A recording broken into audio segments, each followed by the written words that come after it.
വൈകിട്ട് വീട്ടിലെത്തിയപ്പോഴത്തേക്കും വീട് മുഴുവൻ കുരങ്ങന്മാര് നിറഞ്ഞിരിക്കുമായിരുന്നു കേട്ടോ. പരിസരത്ത് എല്ലായിടത്തും മരങ്ങളിലും ഒക്കെ കുരങ്ങന്മാര്. ഞങ്ങൾ താമസിക്കുന്ന ഒരു മലയുടെ ഏരിയ ആയതുകൊണ്ട് അവിടെ മലയിലൊന്നും തിന്നാനില്ലാണ്ടാവുമ്പോ ഈ കുരങ്ങന്മാരെല്ലാം ഇങ്ങോട്ടേക്ക് ഇറങ്ങും കേട്ടോ.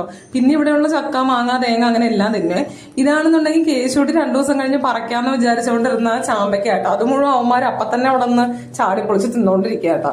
അതിനുശേഷം വൈകിട്ടായപ്പോഴത്തേക്ക് ഒരു സിനിമ കണ്ടേക്കാന്ന് വിചാരിച്ച് ഞങ്ങൾ ആട് കാണാനായിട്ടോ അന്ന് പോയത്.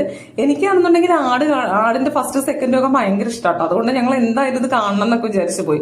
ആദ്യം അവിടെ ചെന്നപ്പോഴത്തേക്കും കുറച്ച് നേരത്തെ വെയിറ്റിംഗ് ഉണ്ടായിരുന്നു. പിന്നെ അവിടെ ഇരുന്നപ്പോഴത്തേക്ക് ഇവർ കൊണ്ടുപോയ വെള്ളമൊക്കെ അപ്പൊ തന്നെ കുടിച്ചു തീർക്കാനും തുടങ്ങി. അത് മാത്രമല്ല ചേട്ടയ്ക്കാണെങ്കിൽ ഭയങ്കര സംശയം, കേശുട്ടിക്ക് ചൂടുന്നുണ്ട്, ഇനി പനി വല്ലതും വരാനായിട്ടാണോ എന്നൊക്കെ ചോദിച്ചിട്ടുണ്ട്. അവന്റെ അടുത്ത് ഉറങ്ങിക്കോ. അപ്പൊ അവൻ പറഞ്ഞു ഇല്ല ഞാൻ ഉറങ്ങില്ല, ഞാൻ ഫുള്ള് കാണും. ഇവനും ആട് സിനിമയുടെ ഒരു ആരാധകനാട്ടോ. അങ്ങനെ അവിടെ തിയേറ്ററിൽ കയറാനുള്ള സമയം ഞങ്ങൾ കയറിയപ്പോഴത്തേക്കും വലിയ കാര്യമായിട്ടുള്ള ആൾക്കാരൊന്നും അവിടെ ഇല്ല കേട്ടോ. അപ്പൊ തന്നെ എനിക്ക് എന്തൊക്കെ ഒരു ഫീലിംഗ്, കാരണം വലിയ ആളില്ലെന്നേ. അങ്ങനെ ഫിലിമൊക്കെ തുടങ്ങി. ആദ്യത്തെ ഇൻട്രൊഡക്ഷനൊക്കെ നന്നായിരുന്നു. പിന്നെ കുറച്ച് കഴിഞ്ഞപ്പോഴത്തേക്കും എനിക്ക് അത്രയ്ക്ക് വലിയ ഇഷ്ടപ്പെട്ടില്ല കേട്ടോ. ഞാൻ ഉദ്ദേശിച്ച പോലുള്ള ഒരു ഫിലിം ആയിരുന്നില്ല. എനിക്ക് അവരുടെ ആ ഒരു പ്രസന്റ് കോമഡികളൊക്കെ ആയിരുന്നു ഭയങ്കര ഇഷ്ടം. ഇതെന്റെ സ്വന്തം അഭിപ്രായമാണ്.